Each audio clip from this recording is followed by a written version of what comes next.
नमस्कार, आप सभी का स्वागत है एक बार फिर हमारे पॉडकास्ट चैनल ऋषि सेज में। और आज का पॉडकास्ट बहुत ही स्पेशल है। ये आज की दुनिया में बिल्कुल साबित होता है, जिसका शीर्षक है स्किन प्रॉब्लम, स्किन डिसीजन यानी कि त्वचा रोग। इसी के बारे में आज हम बात करते हैं। नमस्कार नीरज जी, स्वागत है आपका। आशिका जी, क्या हाल है? बिल्कुल बढ़िया, कृपा है। और आज दर्शकों को आप जरा इस विषय पर प्रकाश डालिए दर्शकों के लिए। सीता जी, मैंने स्किन प्रॉब्लम में जो नोट किया है कि किसी तरह आपका लगन और बुध पीड़ित होना चाहिए, कमजोर होने चाहिए। और बुध तो मेन ग्रह है। अगर बुध किसी भी तरह पीड़ित होगा या मेलेफिक इफेक्ट्स में होगा या युति में होगा, हम्म कंजक्शन में, तो हम्म आपको स्किन हम्म प्रॉब्लम हम्म। होनी होनी है। वो चाहे कारक जी, हो या ये पहला सूत्र है। जी, ये पहला सूत्र है जो आप सभी लोग अपने अपने चार्ट पे लगाकर देख सकते हैं। जी नीरज जी, आगे बताइए। हम कारक और अकारक नहीं लेंगे लगन के लिए। मैंने तो देखा, अगर कारक भी है, लग्नेश भी है, वो भी पीड़ित है तो भी।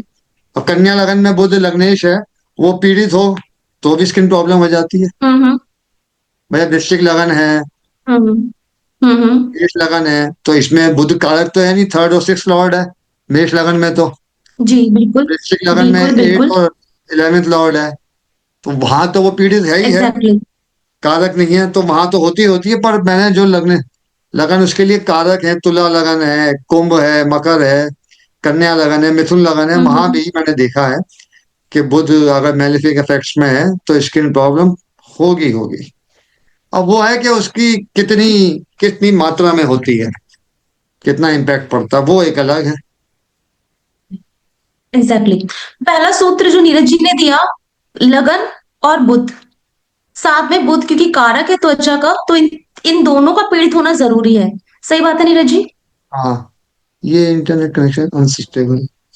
Right right. ये पहला सूत्र बिल्कुल सटीक है।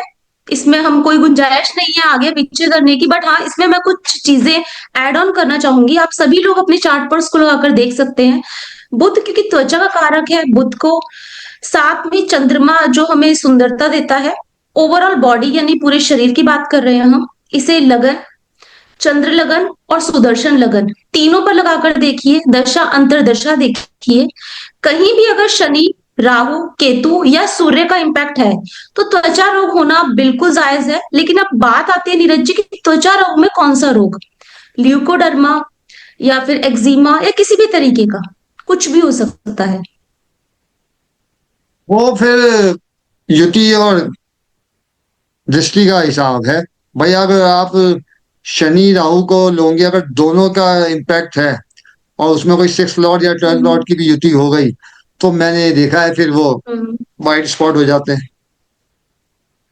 Exactly exactly। जिसे हम ल्यूकोडर्मा कहते हैं आजकल की भाषा में, और बहुत ही कॉमन है। हाँ। बिल्कुल कॉमन है ल्यूकोडर्मा।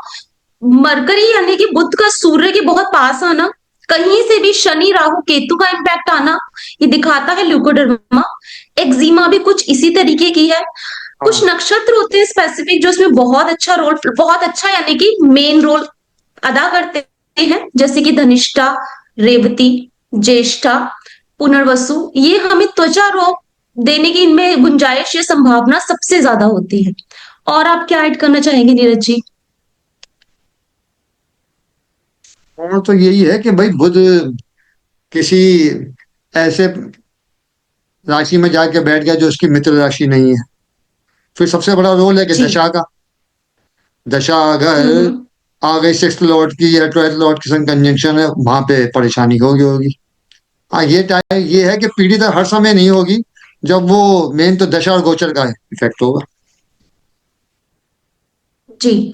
मैं एक चीज ऐड करना चाहूंगी। जब वीनस हमारा पीड़ित होता है तो वो हमें ब्यूटी रिलेटेड यानी सौंदर्य से रिलेटेड त्वचा प्रॉब्लम्स देता है, स्किन प्रॉब्लम, जो मेनली फेस या हाथों पर होती है, जो चेहरा एक्सपोज होता है उसमें वीनस का रोल सबसे ज्यादा है। मरकरी क्योंकि पूरी तरह से त्वचा का ही कारक है, उसका पीड़ित होना हमें कहीं भी प्रॉब्लम दे सकता है। नक्षत्र भेद या प्लैनेट भेद भी एक चीज है जो चेक कर लेना चाहिए। गोचर में प्रॉब्लम कब तक रहेगी, मुझे स्किन इश्यू हुआ तो ये 6 महीने रहने वाला है, साल, या मुझे कुछ कुछ आगे तक का टाइम पीरियड 5-6 साल इस पे लगाने पड़ेंगे। सही बात है नीरज जी। नीरज जी कुछ बताइए हमें, आयुर्वेदिक के हिसाब से चलें, एलोपैथी चलें, आपको क्या लगता है? कुछ हमें इंडिकेशन दीजिए। मैंने तो ये देखा है कि होम्योपैथिक ज्यादा इफेक्टिव है। अब एलोपैथिक में तो आप दवाई खाते रहोगे तो वो उतने स्टेबल रहेगी। जहां आपने बंद करी फिर वो वहीं, जहां से शुरू हुए वहीं पहुंच गए। पर मैंने इसका इलाज नहीं देखा। ओके। वो ल्यूकोडर्मा की बात कर रहे नहीं, हैं हम? वो कहते हैं कोई इसका वाइट कॉज ही नहीं पता स्पॉट। चलता। कॉज ही नहीं पता चलता किस क्या कॉज है। जी जी। हाँ ये देखा है मैंने कि दवाइयों के फैमिली मामले में। फैमिली में किसी को बताइए। हिस्ट्री है तो वो होती है। अगर यानी कि किसी को फैमिली में, जेनेटिक। हाँ जेनेटिक लगा लो हाँ। आप। राइट। जेनेटिक नीरज जी, कहना है अगर ये जेनेटिक है तो आपको अपना चार्ट जरूर चेक करवाना चाहिए। पैटर्नल या मैटरनल कहीं भी साइड से अगर किसी को प्रॉब्लम है तो एक bar chart reading on this aspect तो बिल्कुल बनती है। हाँ बिल्कुल। नीरज जी इसमें आप कोई मंत्र जाप कोई बताना चाहेंगे तो वो बताइए थोड़ा सा। भाई शीतल जी, आप सबसे मेन जो चीज है कि बुद्ध को शांत करो। और सबसे बड़ा रोल इसमें शनि और राहु का होता है। बुद्ध को पावर दो।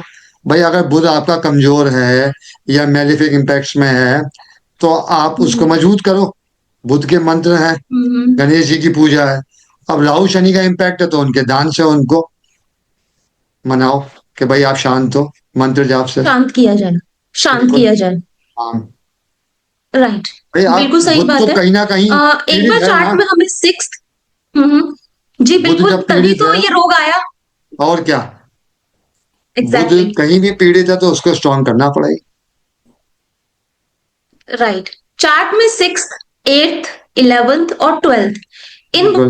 भावों का इन्वॉल्वमेंट भी बहुत जरूरी होता है क्योंकि उस हाँ बीमारी को ठीक करने के लिए हमारे पैसा खर्च होने वाला है, डॉक्टर के पास विजिट लगने वाली है। इन भावों का इन्वॉल्वमेंट बहुत इंपॉर्टेंट है, वो चेक करना भी जरूरी है। किसी भी बीमारी के लिए एक प्लैनेट या एक कारक रिस्पॉन्सिबल कभी नहीं होता। बहुत सारी चीजें इंक्लूड होकर हम इस रिजल्ट पर पहुंचते हैं कि हाँ, इन फ्यूचर ये प्रॉब्लम आपको आ सकती है। नीरज जी अगर हम जैसे गणपति की पूजा करें क्योंकि वो बुद्ध का कारक है, शनि के दान करें, राहु केतु के दान करें, तो ये लगता है आपको ठीक है सारी चीजें? हाँ भाई ठीक है, उसके संग आपको दवाई भी करनी पड़ेगी। खाली दवाई, आप, हाँ रेगुलर दवाई, राइट। एग्जैक्टली। भाई नीरज दान जी कहना है कि दवाई और के बिना सिर्फ मंत्र जाप से बात नहीं चलेगी, दवाई नहीं। उसके लिए रेगुलर करनी जरूरी है। जी जी। भाई शीतल जी, ज्योतिष में भी कहा है कि कोई भी नीरज जी और बीमारियों कोई? को हो हम्म। तो दवा, दुआ, हम्म। जप, तप और दान, पांच चीजें तो करनी पड़ेंगी। हाँ, चीजें करनी खाली अकॉर्डिंग टू द आप, चार्ट। हाँ अकॉर्डिंग जो। खाली, हाँ नहीं यस वो तो यस। हाँ। सबका अलग अलग है। खाली आप मंत्र जाप से और दान से थोड़ी बीमारी ठीक कर लोगे। फिर तो सब कुछ इसी से ही हो जाए, दवाई तो खानी हम्म। पड़ेगी ना। हाँ, यानी कि किसी बीमारी के लिए आपको मेडिकल और एस्ट्रोलॉजिकल दोनों तरह की दोनों। गाइडेंस और कंसल्टेशन लेना जरूरी है, तभी आगे बढ़ा बिल्कुल। जाए। बिल्कुल। Right right. मैंने ल्यूकोडर्मा के केस में मंगल का भी इम्पैक्ट देखा है नीरज जी, क्योंकि उसमें मुझे लगता है व्हाइट सेल्स बॉडी में ज्यादा हो जाते हैं और व्हाइट रेड ब्लड सेल्स कम। हाँ मंगल तो, पर मंगल रेड सेल का कारक माना जाता है। कारक है तो उसका पीड़ित होना, तो वो हम्म। रेड ब्लड सेल्स हमारी बॉडी में कम करेगा। हाँ तो वो स्किन फिर लाइट होती जाएगी अगर हाँ, रेड। स्किन लाइट हो जाएगी, उसका कलर, हाँ कलर, हाँ कलर चेंज होगा। डिस्कलरेशन बढ़ता चला हाँ जाएगा। नहीं, ये चीज आपने अच्छी बताई है। हाँ ल्यूकोड मार्स का ल्यूकोडर्मा में रोल मैंने तो एक है। चीज जो देखी काफी क्लाइंट्स के चार्ट पर, कि जब उन्हें व्हाइट स्पॉट्स हुए, जो मेरे बहुत ही करीबी फैमिली में भी है एक, तो उस व्हाइट ब्लड स्पॉट पर अगर डॉक्टर ने हल्का सा कट लगाया थोड़ा सा भी ब्लेड से तो उसके नीचे से ब्लड नहीं आया। अच्छा। बहुत हल्का कट लगाने ब्लड नहीं था तो डॉक्टर ने कहा ये बीमारी अब ठीक नहीं हो सकती, डॉक्टर ने मना कर दिया। अच्छा। जब डॉक्टर ने कहा कि अगर कट लगाने पर थोड़ा सा ही ब्लड आता, हमें दिखता रेडनेस है, तो हम आगे बढ़ते मेडिकली, बट अभी तो ये क्यूरेबल हमें नहीं लगती। 80% they said no, negative answer. अब तब मैं, मुझे लगा मंगल का रोल है इसमें। हाँ मैं किसी को जानता हूँ, वो वैसे हमारी फैमिली में ही है। हम्म। पर वो अब तो एज होगी नियर अबाउट 60। उनका अपने आप ठीक हो गया। अर्ली एज में हुआ, 30+ में। और उन्होंने नॉर्मल सी हाँ हाँ। दवाइयाँ खाई और वो अपने आप ठीक हो गया। उनका बर्थ चार्ट हम्म। अवेलेबल नहीं है। पहले तो घरों में बच्चे होते थे तो वो कुछ हम्म। बर्थ चार्ट अवेलेबल नहीं है। बाकी मैंने एक आध केस देखा, और बाकी यहाँ दवाइयों से ठीक होते हुए देखा मैंने, बहुत कम हो गए ना के बराबर। हम्म। हाँ, ये भी ओके, मैंने दवाई देखा से नहीं कि क्यूरेबल है। हाँ, मदर फादर को हुई तो बच्चों को नहीं है, ये कंफर्म है। हम्म। मेरी फैमिली में है, मेरे अंकल आंटी को था तो उनकी बेटी को नहीं है, उसके भी आगे संतान है उसको भी नहीं है। ओके। और नीरज, मैंने एक चीज देखी है, वो आप एग्री करोगे, मैं जानती हूँ उस बात से, कि ये जैसे हम कुछ लोग दवाइयों का रिएक्शन भी होता है बॉडी पर, तब भी ये व्हाइट स्पॉट होते हैं।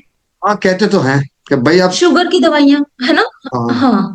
भाई अब क्या अंदर जाके रिएक्शन किया और क्या चीज कम हो गई। पर अब शीतल जी, हम्म। मेरे को भी है, पर मैंने आज तक इतने डॉक्टर से मिला हूँ, एलोपैथिक से होम्योपैथिक से, वो कहते जी कॉज नहीं पता। वो कहते जी जड़ नहीं कॉज नहीं ढूंढ पा पता, रहे। क्या कारण है। तो बोले जी आपकी दवाई चल फैमिली रही है। बैकग्राउंड में ये कभी रहा? आपकी फैमिली हाँ, बैकग्राउंड ये मेरे जेनेटिक? अंकल को है। अंकल यानी फैमिली मेंबर है, ब्लड रिलेटिव? हाँ, मेरे फादर के छोटे ब्रदर, और उनकी जिनसे शादी हुई ओके। उनकी वाइफ को भी था,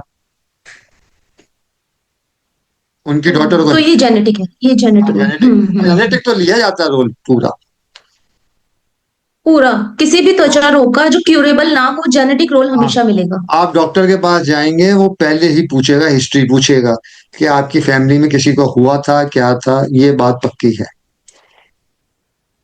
हम्म। मैंने ये कई केस में देखा है कि फैमिली बैकग्राउंड, चाहे वो बुआ का हो या नान के हो या दाद के, किसी ना किसी को होता है। जी जी, मैं समझ गई। तो बच्चे का चार्ट दिखाने पर डॉक्टर तो नहीं बता सकता कितने साल बाद उसको ये बीमारी होने वाली है, बट एक एस्ट्रोलॉजर आपको जरूर गाइड कर सकता है कि किस दशा पीरियड में आप कौन सी बीमारी फेस कर सकते हैं। राइट नीरज जी? हाँ जी, बिल्कुल। हाँ, तो उसी के अकॉर्डिंग, क्योंकि इंडिविजुअली डिपेंड करता है चार्ट टू चार्ट कि क्या कॉम्बिनेशन सामने आ रहे हैं, लगन, सुदर्शन और चंद्र कुंडली। अगर आपको किसी भी तरह कंसल्टेशन चाहिए इस बारे में, तो आप नीरज सरीन जी से और मैं शीतल राघव से कंसल्टेशन ले सकते हैं। हमारा नंबर अवेलेबल है डिस्क्रिप्शन बॉक्स में। और कुछ बताना चाहेंगे नीरज जी? नहीं शीता जी, पूरे जो मेन मेन पॉइंट है सारे कवर हो गए। जी हम्म। जी। कोई ठीक है, चार्ट वार्ट फिर लगाना मिलते हैं है नेक्स्ट पॉडकास्ट। कोई चार्ट लगाना है तो नेक्स्ट ठीक है। टाइम हम चार्ट लगाते हैं, हाँ, next next time time, chart हाँ। लगाकर, हाँ, ठीक है। और हम थोड़ा डीप चलते हैं। ठीक है। हाँ, ठीक है। Thank you so much Neeraj ji, thank you. नमस्कार शीतल जी।